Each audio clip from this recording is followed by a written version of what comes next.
Local regional airline Airlink remains the most punctual carrier from all ACSA-operated airports. Statistics show the airline averaged 96% on-time performance last year, and the airline was ecstatic over retaining its top spot. Airlink CEO and Managing Director Rodger joins us via Zoom. Good morning, Mr. Foster. Thank you so much for speaking to us this morning. So how do you manage this consistently punctual performance amid all the complex variables that we know play out within the air travel industry? It comes with passion, determination, and enormous effort on the part of all 2,000 of the Airlink employees. It's a long-term commitment. It's not something which is a flash in the pan. And other airlines are also reputedly extremely punctual. But we see on-time performance, punctuality, as the key important service delivery from our customers' perspective. They want to be able to bank the reliability that we offer and on-time performance. So we put enormous emphasis in it. And as I say, it's not a flash in the pan. This has been years of hard slog to make sure that we can deliver 96%. This is not the first time we've done it. We've done it 3 years in a row. And for about 5 years before that, we were a close second behind the industry leader at that point in time. It's not that easy. Airlink operates 220 flights per day, 75,000 flights per annum. We operate to 45 destinations around the region, some of which are not that easy to serve because of their proximity to terrain, for example, Umtata, Pietermaritzburg, etc. We offer 56 routes through the sub-region as well. So it's not just a flash in the pan, as I indicated. This comes with enormous effort. You said it's very important to your customers. It makes everybody's lives a lot easier. But do your ticket sales and your earnings reflect those returns on the dedication to customer service? We're seeing an increasing number of customers come back to us because they enjoy the reliability that we offer. And the reliability, as I say, is not just the fact that we very seldom, if ever, cancel flights. We never do that. But the on-time performance is something that customers want to be able to bank. People plan their diaries, their lives around being able to get to their destinations on time. And the fact that we are able to do that, our customers tend to come back again. When you talk about customer support, we're now flying approximately 3 million customers per annum to their destinations, mostly on time.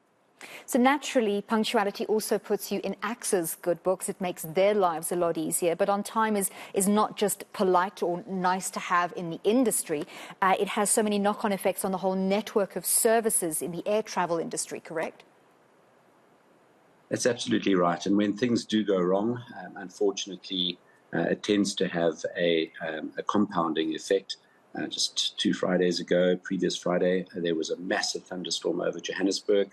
And it caused an upheaval of note where flights had been diverted to places like Lanseria, etc. We were able to keep the system basically on track, albeit we had a few of our flights that were delayed. But the importance is if you can keep your overall system on time to the extent of approximately 96%, as in the case of Airlink, then you're already well ahead of the game. And yes, in working with all your service providers, ACSA included, your ramp service provider, handling baggage, handling passengers in the way of busing between the terminal and the aircraft and so on. If you can keep the system on time, it makes life much easier for everybody. But the most important everybody that makes it easier for is the customer. The customer needs to know that they can get to their destination on time, and that's why they bank on Airlink. Understanding from customers also helps for return business. So what are some of the factors? You've mentioned whether we know there was a refueling challenge at some airports recently, but what are some of the other factors that make it harder to provide exact on-time punctual service? Well, I suppose it goes down to the complexities of the business. And, when you're operating 220 flights per day, there is a tendency that some of them are not going to be on time.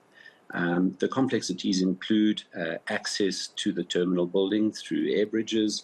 Sometimes you end up with a remote stand, and the busing is not always on time, although we have service level agreements with our service providers in that regard. Sometimes you need customers to have passenger assistance in the form of special units capable of carrying wheelchairs and so on and so forth. They're not always on time.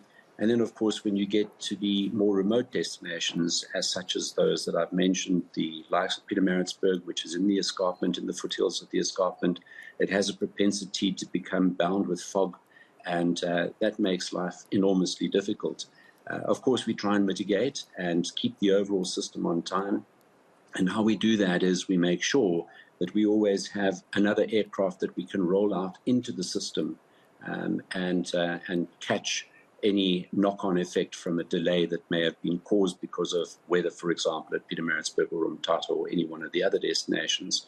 That means we also have to have backup crew. Now, if you're operating 1 or 2 aircraft in your system, that makes things enormously difficult. But in Airlink's case, we're now operating more than 60 aircraft in the system. So when you have a big number like 60, that's scale, and we are able then to keep backup aircraft and standby crew, and that helps us enormously in keeping the overall system on time. Thank you so much for clarifying those complexity factors for us, and thanks for speaking to us this morning. That was Airlink CEO and Managing Director Rodger Foster.